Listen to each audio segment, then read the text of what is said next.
Hello everyone, welcome to Sanskrit जिज्ञासा। मित्रों, आज की वीडियो में हम शास्त्री कमीशन के पिछले प्रश्न पत्र में पूछे गए प्रश्नों का अध्ययन करेंगे और यह हमारी वीडियो का पहला पार्ट है। और अगले पार्ट को देखने के लिए हमारे चैनल के साथ इसी तरह जुड़े रहें। तो चलिए वीडियो को शुरू करते हैं। विद्यारम्भं करिष्यामि सिद्धिर्भवतु मे सदा। तो आज का हमारा पहला प्रश्न है, मंडल क्रम के अनुसार ऋग्वेद में सूक्तों की संख्या कितनी है। तो आपको ज्ञात होगा कि ऋग्वेद जो है दो भागों में विभक्त है, मंडल क्रम और अष्टक क्रम। उसी में जो मंडल क्रम है उसमें 10 मंडल, 85 अनुवाक, 1028 सूक्त, 10,580 उसमें मंत्रों की संख्या है। तो हमारे पास यहाँ पूछा गया है सूक्त, तो उसमें सूक्तों की संख्या है 1028। अगला प्रश्न है, अथर्ववेद से संबंध रखने वाले ऋत्विज का नाम क्या है। तो आपको पता है कि जो प्रत्येक वेद है उनका अपना अपना ऋत्विज होता है। और अथर्ववेद की बात करें तो इसका ऋत्विज है ब्रह्मा, और अध्वर्यु की बात करें तो यह ऋत्विज है यजुर्वेद का, उद्गाता सामवेद का, और होता जो है यह ऋग्वेद का ऋत्विज है। अगला प्रश्न है, गांधर्व वेद किस वेद का उपवेद है। तो प्रत्येक वेद के अपने अपने उपवेद होते हैं। और बात करें गांधर्व वेद की तो यह है सामवेद का उपवेद, और बात करें ऋग्वेद की तो इसका उपवेद है आयुर्वेद, यजुर्वेद का धनुर्वेद, और अथर्ववेद का आ जाता है स्थापत्य वेद, इसका उपवेद है। अगला प्रश्न है, गोपत ब्राह्मण का संबंध किस वेद से है। तो गोपत जो ब्राह्मण है यह अथर्ववेद का ब्राह्मण ग्रंथ है। और बात करें गोपत ब्राह्मण की तो यह दो भागों में विभक्त है, पूर्व और उत्तर। पूर्व गोपत में 5 प्रपाठक हैं और उत्तर गोपत में 6 प्रपाठक हैं, यानी कि प्रपाठकों की संख्या हो जाती है 11। तो यदि आपसे पूछा जाता है कि गोपत ब्राह्मण में कितने प्रपाठक हैं तो उसमें है 11 प्रपाठक। अगला प्रश्न है, केनेशितम पतति प्रेषितम मनः वाक्यांश का संबंध किस उपनिषद ग्रंथ से है। तो यह जो पंक्ति है इसका संबंध है केनोपनिषद से, और केनोपनिषद जो है सामवेद की तवलकार शाखा का उपनिषद ग्रंथ है। और बात करें इसके विभाजन की तो यह 4 खंडों में विभाजित किया गया है।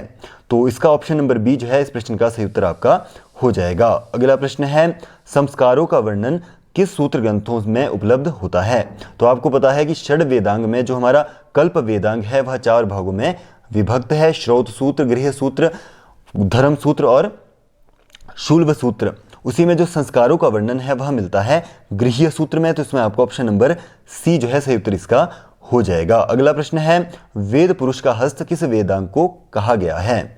तो हस्तौ कल्पोत पठ्यते, तो कल्प जो है वह वेद रूपी पुरुष का हस्त हाथ माना गया है। अगला प्रश्न है, वकार का उच्चारण स्थान क्या है। तो वकारस्य दंतोष्ठम, तो वकार का जो उच्चारण स्थान होता है वह है दंतोष्ठ। तो इसमें आपका ऑप्शन नंबर डी जो है इसका सही उत्तर हो जाएगा। अगला प्रश्न है, संधि नियमों के अनुसार निम्न में से वृद्धि किसे कहते हैं। तो वृद्धिरादैच, तो ऐ और औ को जो है वृद्धि होती है। तो इसमें आपका ऑप्शन नंबर सी जो है सही उत्तर इसका हो जाएगा।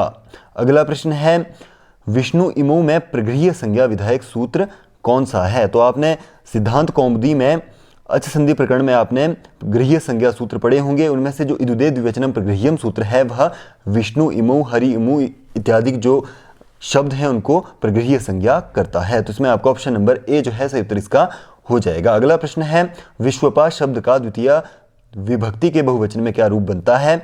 तो विश्वपा जो शब्द है वह आकारांत पुल्लिंग शब्द है और उसका द्वितीय विभक्ति के बहुवचन में बनता है विश्वपः। तो इसमें आपका ऑप्शन नंबर सी जो है सही उत्तर इसका हो जाता है। अगला प्रश्न है, भू धातु का लिट लकार मध्यम पुरुष एक वचन में क्या रूप बनता है। तो भू धातु के लिट लकार मध्यम पुरुष एक वचन में बनता है बभूविथ। तो इसमें आपका ऑप्शन नंबर ए जो है सही उत्तर इसका हो जाएगा। अगला प्रश्न है, ग्रामम गच्छन् तृणम स्पृशति वाक्य में कर्म संज्ञा विधायक सूत्र कौन है। तो यह जो वाक्य है इसमें हो जाती है कर्म संज्ञा विधायक सूत्र है यथायुक्तम चा नीप्सितम। तो इसमें आपको ऑप्शन नंबर सी जो है सही उत्तर इसका हो जाएगा। अगला प्रश्न है, कारक के नियमों के अनुसार शुद्ध वाक्य का चयन करें। तो इन सभी में से जो शुद्ध वाक्य है वह है गंगा हिमालयात प्रभवती। तो इसमें आपका ऑप्शन नंबर बी जो है सही उत्तर इसका हो जाएगा। अगला प्रश्न है, निक्षा शब्द के योग में किस विभक्ति का प्रयोग होता है। तो आपको सूत्र याद होगा, अभितः परितः समया निक्षाः प्रतियोगोपि। तो इस सूत्र से इसमें हो जाती है द्वितीया विभक्ति, अभितः परितः समया निक्षा, यानी कि निकट के योग में हो जाती है द्वितीया विभक्ति। अगला प्रश्न है, राधेय शब्द में किस तद्धित प्रत्यय का प्रयोग हुआ है। तो राधेय जो शब्द है इसका विग्रह हो जाता है राधायाः अपत्यम पुमान्, यानी कि राधा का बेटा। इस योग में राधेय शब्द प्रयोग होता है। और बात करें इन चारों के चारों विकल्प की, तो यह चारों के चारों विकल्प गलत हैं, क्योंकि इसमें स्त्रीभ्यो ढक से यहाँ पर ढक प्रत्यय होता है। और आपको सूत्र याद होगा आयनेय नीह फचठतगाम प्रत्यादि नाम सूत्र से यहाँ पर कौन सा हो जाता है, ढक को हो जाता है ए। तो इन चारों के चारों विकल्प को गलत है और यहाँ पर ढक प्रत्यय होता है। अगला प्रश्न है कर्म वाच्य में कर्ता किस विभक्ति में होता है। तो कर्म वाच्य में जो कर्ता है वह होता है तृतीया विभक्ति का। और बात करें क्रिया की, तो क्रिया जो है वह आत्मनेपद में होती है यक प्रत्यांत, जैसे कि गम्यते, पठ्यते, लिख्यते इत्यादि। तो अगला प्रश्न है समाम अनुगच्छति वाक्य में कर्म वाच्य का रूप का चयन करें। तो समाम अनुगच्छति, तो यहाँ माम जो हो जाएगा अहम और सह को हो जाएगा तेन, और अनुगम्यते यहाँ पर अहम के साथ यदि हम बात करें आत्मनेपद में तो अनुगम्य यहाँ पर बनेगा, तो यहाँ पर तेन अहम अनुगम्य इसका सही विकल्प हो जाएगा। अगला प्रश्न है निम्न में से ऋणिज प्रत्यांत रूप का चयन करें। तो इनमें से ऋणिज प्रत्यांत है गमयति, तो इसमें आपको ऑप्शन नंबर डी जो है सही उत्तर इसका हो जाता है। अगला प्रश्न है यथाशक्ति समस्त पद निम्न में से किस समास से संबंधित है। तो यथाशक्ति का यदि हम विग्रह की लौकिक विग्रह की बात करें तो इसका हो जाता है शक्तिम अनुतिक्रम्य, इसका जो है विग्रह हो जाता है। तो यहाँ पर यथा शब्द जो है पहले आया है। और आपको सूत्र एक अव्ययी भाव का याद होगा, अव्ययम विभक्ति समीप स्मृति वृद्ध्यर्था भावत्या संप्रति शब्द प्रादुर्भाव पश्चात यथानुपूर्व योग पद्य सादृश्य संपत्ति साकल्यांत वचनेषु।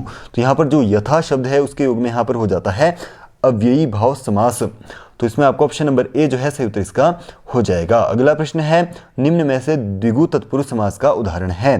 तो आपको पता होगा कि जो द्विगु समास है वह होता है संख्यावाची द्विगु। तो संख्या यहाँ पर है पंचवटी, पंचानाम वटी नाम समाहारः। तो यहाँ पर ऑप्शन नंबर बी जो है सही उत्तर इसका हो जाएगा। अगला प्रश्न है कथयत अंगीप का स्त्री प्रत्यांत रूप क्या है। तो यहाँ पर अंगी प्रत्यय है, परंतु यहाँ पर अंतिम में त होने के कारण यहाँ पर त से पहले न जो है आ जाता है। तो यहाँ पर कथयंती इसका सही विकल्प हो जाएगा। तो यहाँ पर ऋण्येभ्यो सूत्र शायद लगता है, उस सूत्र से यहाँ पर अंगी प्रत्यय हो जाता है। तो चलिए अगला प्रश्न है नभौ भरौ किस छंद का लक्षण है। तो द्रुत विलंबित नभौ वरौ, तो इसका पूरा लक्षण है। तो इसमें आपका ऑप्शन नंबर डी जो है सही उत्तर इसका हो जाएगा।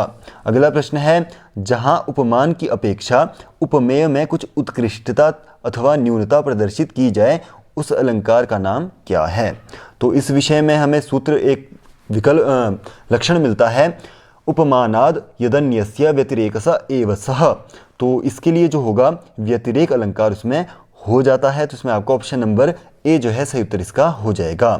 तो आज की वीडियो में इतना ही। उम्मीद करता हूँ आपको वीडियो पसंद आई होगी, और वीडियो यदि पसंद आई हो तो वीडियो को लाइक करें, दूसरों तक पहुँचाने के लिए शेयर करें। वीडियो कैसी लगी है आप कमेंट करें, और हमारे चैनल को सब्सक्राइब करना ना भूलें। मिलते हैं इसके अगले भाग में, तो तब तक के लिए धन्यवाद।